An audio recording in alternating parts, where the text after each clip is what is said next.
बहुत ही शानदार वीडियो। इस वीडियो में अपन सीखेंगे इंग्लिश, और ये वीडियो उन लोगों के लिए जो छोटे बच्चे क्यों ना हो और या बहुत बड़े क्यों ना हो, कॉलेज लेवल के स्टूडेंट से लेकर छोटे बच्चों के लिए, सभी के लिए वीडियो बहुत ही शानदार है। प्लीज ध्यान से देखिए इस वीडियो को और सीखिए इंग्लिश। ये बेसिक इंग्लिश लेवल है और इसमें आप बहुत ही शानदार तरीके से इंग्लिश सीखेंगे। बहुत ही आसान तरीके में आपके लिए लेके आया हूँ इंग्लिश सिखाने के लिए, तो प्लीज एंजॉय कीजिए इस वीडियो को। Thank you very much.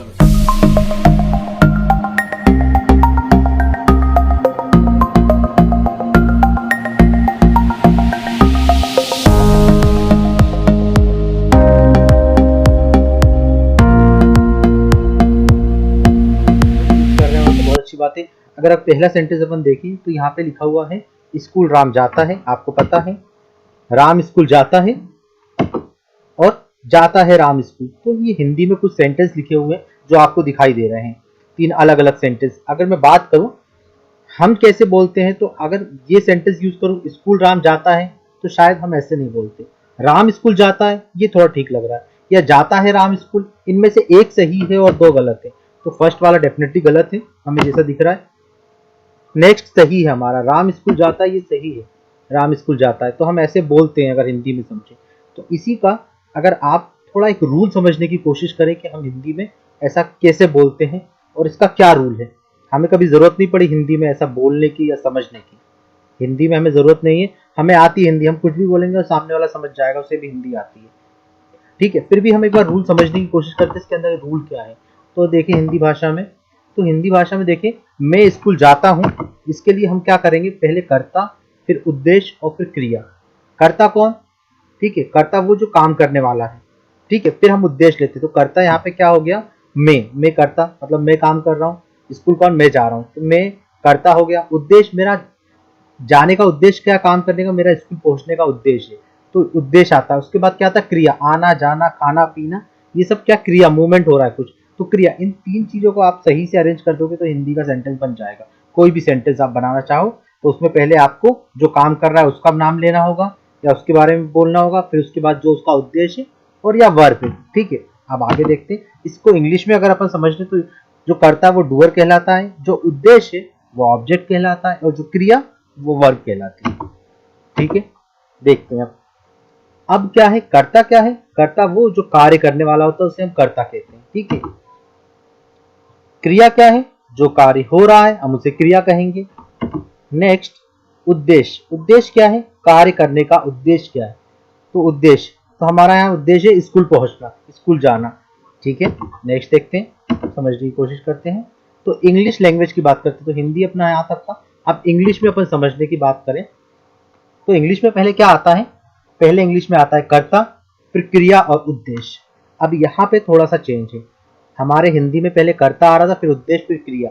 यहाँ पे हम इंग्लिश में कुछ बोलते हैं तो पहले क्या, कर्ता आता है जो कार्य करने वाला, फिर क्रिया क्या हो रही है, ठीक है, मतलब खाना पीना उठना बैठना, ये कुछ मूवमेंट हो रहा है, ये क्रिया कहलाती है, और उद्देश्य। तो अपन देखते हैं तो क्या होगा, कर्ता क्या है, डूअर है, क्रिया क्या कहलाती है, वर्ब, और उद्देश्य ऑब्जेक्ट। तो अपन देखते हैं मैं स्कूल जाता हूं, इसको अगर मैं इस सेंटेंस को, ये हिंदी वाला, इसको मैं इंग्लिश में लिखना चाहूं तो कैसे लिखेंगे।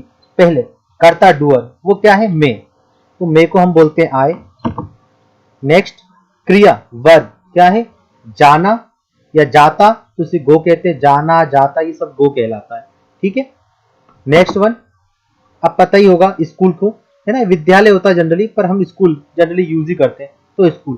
तो अगर मैं इसको देखूं तो ऐसा होना चाहिए, ये वर्ब पहले क्या आएगा, कर्ता, तो कर्ता आए, इस जाना मतलब गो, और फिर स्कूल, तो आई गो स्कूल होना चाहिए। इसको देखते हैं तो ये है आई गो टू स्कूल। अगर आप कहीं से कहीं तक की दूरी तय करके जा रहे हैं तो बीच में हम टू लगाते हैं, तो सिंपल सा आई गो टू स्कूल, इसका मतलब मैं स्कूल जाता हूँ। क्लियर है, ठीक है। अगर ये आप समझ गए तो आप अपने रोज जो हो रहा है, जो भी काम है जो आप डेली बेसिस पे करते हैं, आप उसके सेंटेंस बना सकते हैं, ठीक है।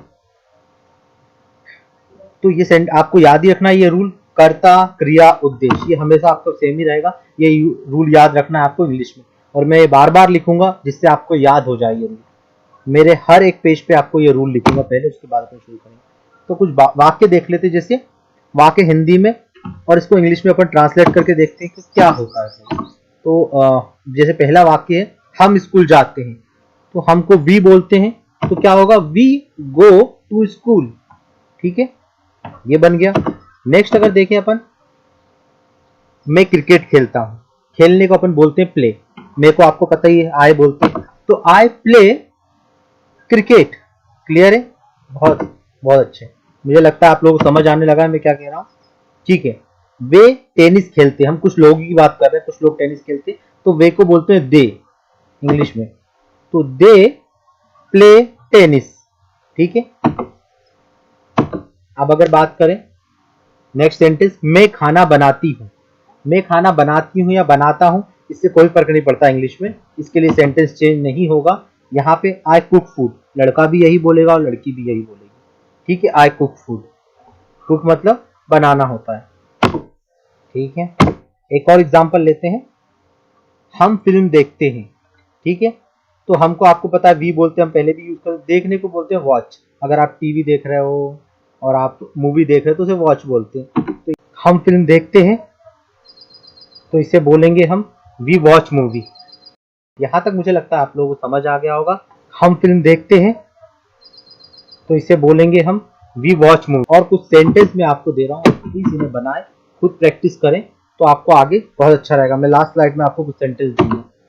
अब हम समय की बात करें तो समय में हम तीन, मतलब आप कोई भी काम करते तो क्या बताते हो कि यार वो काम हो गया है, या वो काम हो रहा है, या फिर वो काम होने वाला है। तो हम तीन तरीके की बात करते हैं। आप देखें, पास्ट, प्रेजेंट और फ्यूचर, हम तीन तरह में बात करते हैं।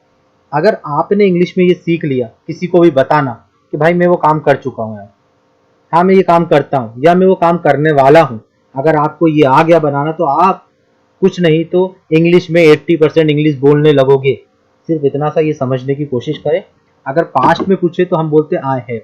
कभी आपसे किसी ने पूछा भैया आपने खाना खा लिया, तो अगर खा लिया तो आप बोलोगे आई हैव भी बोलोगे, जैसे बोलते ना खा लिया, बस इतना हम रिप्लाई करते खा लिया। हम पूरा नहीं बोलते। किसी ने आपसे पूछा आपने खाना खा लिया, हम ऐसा नहीं बोलेंगे हाँ मैंने खाना खा लिया, इतना बड़ा नहीं बोलते। हम क्या बोलते, खा लिया। आपने खाना खा लिया, हम बोलते खा लिया। तो ऐसा कुछ बोलना है। आपने नहा लिया, हम कहेंगे नहा लिया। आपने मूवी देख ली, हाँ देख ली। तो उसके लिए आई हैव बोलते हैं। अगर आपने कोई काम कर चुके तो आप बोलो I have, I have. Clear है? प्रेजेंट में आई डू। अगर आप पूछता है कोई आपसे कोई वो जो काम जो आप हमेशा करते हो, ठीक है, चाहे आप रोज करो, हफ्ते में करो, महीने में करो, साल में, जैसे आप बर्थडे मनाते हो, पूछा जाए आपसे तो भाई आप वो आपका बर्थडे सेलिब्रेट करते हो, तो आप बोलोगे आई डू, मतलब करता हूं।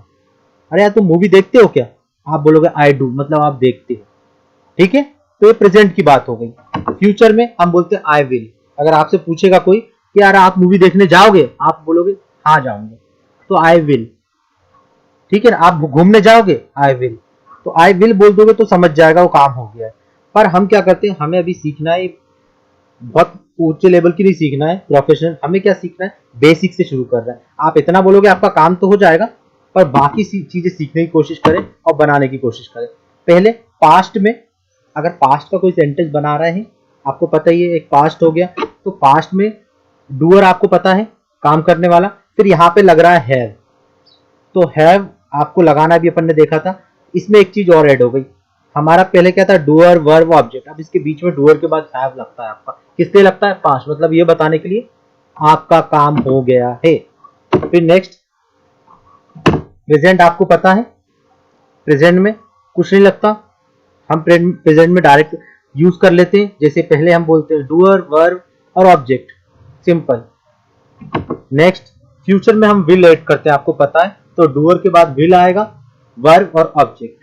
ठीक है, पास्ट में एक बात नोट करने वाली है, बस पास्ट में क्या होता है कि जो वर्ब आप देख रहे हो लिखा हुआ पास्ट में, उस पर लिखा हुआ है थर्ड। क्या होता है, वर्ब की कुछ फॉर्म्स होती है, फर्स्ट, सेकंड, थर्ड, ये 3 फॉर्म होती है। तो हम पास्ट में जब भी यूज करते हैं तो हमें उस थर्ड फॉर्म को यूज करना पड़ता है। हम सिर्फ आई हैव करके बोल दे, देखते हैं अपन कुछ एग्जांपल्स देखते हैं तो आपको क्लियर हो जाएगा। जैसे दे हैव प्ले बोलते सही है, दे हैव प्ले टेनिस, पर क्या हो रहा है, दे हैव प्लेड लिखा हुआ है, ईडी लग गया, तो इसका क्या मतलब है, ये थर्ड फॉर्म यूज कर रहे हैं। आप बहुत सारे में होता है कि आप सब ईडी लगा दोगे काम हो जाएगा, ईडी लगा दिया आप बोलो वो थर्ड फॉर्म बन गई। पर कुछ का चेंज भी होता है, सब में ईडी लगाने से काम नहीं चलता, वो अपन आगे समझेंगे। फिर भी आप ये समझ जाओ कि अगर आप कोई भी वर्ग है उसमें ईडी लगा दोगे तो वो थर्ड फॉर्म बन जाएगी, वो थर्ड बन जाएगी। अभी अभी के लिए आप इतना समझ लो, फिर आगे अपन वीडियो में और कवर करेंगे इस पे लेक्चर। तो दे हैव प्लेड क्रिकेट, मतलब प्ले हो चुका भी है, खेल चुके। Now next, I have cooked food, भैया मैं खाना बना चुका हूँ, इसका ये मतलब पास्ट में हो चुका है ये काम, ठीक है। ईडी लगा रहा हूं मैं। वी हैव वॉच्ड मूवी, हम मूवी देख चुके हैं, तो ये आपका पास्ट के सेंटेंस हो गए। प्रेजेंट में अपन बना चुके हैं, आपको पता भी है, यही सेंटेंस में बनाऊंगा। तो दे प्ले टेनिस, इसमें कोई जरूरत नहीं है आपको ईडी लगाने की, सिंपल अपन यूज करते हैं दे प्ले टेनिस, ठीक है। आई कुक फूड, मैं खाना बनाता हूं या बनाती हूं।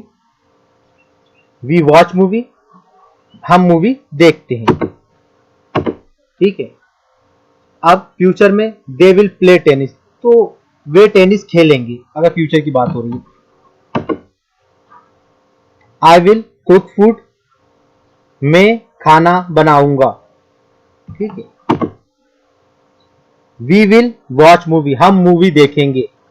क्लियर है? तो आपको पता चल गया होगा कि पास्ट, प्रेजेंट, फ्यूचर, अगर आपको इन तीनों समय में बात करनी आती है बॉस, तो आपको कोई नहीं रोक सकता इंग्लिश बोलने से, कोई नहीं रोक सकता आपको इंग्लिश लिखने से, कोई नहीं रोक सकता आपको इंग्लिश समझने से। आगे देखिए, तो ये आपको कुछ होमवर्क दे रहा हूं, अगर आप इसको करोगे पूरी ईमानदारी से तो जो डाउट होंगे वो क्लियर हो जाएंगे। और जो भी अगर आपको समझ नहीं आता है आप कमेंट करें मुझे, मैं रिप्लाई करूंगा, उसे इंप्रूव करेंगे अपन मिलके साथ में।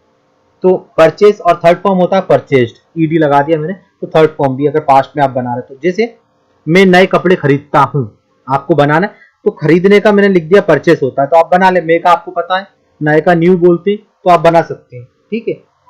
मैं नए कपड़े खरीद चुका हूं, इसका आपको बनाना है मैं नए कपड़े खरीदूंगा, ठीक है।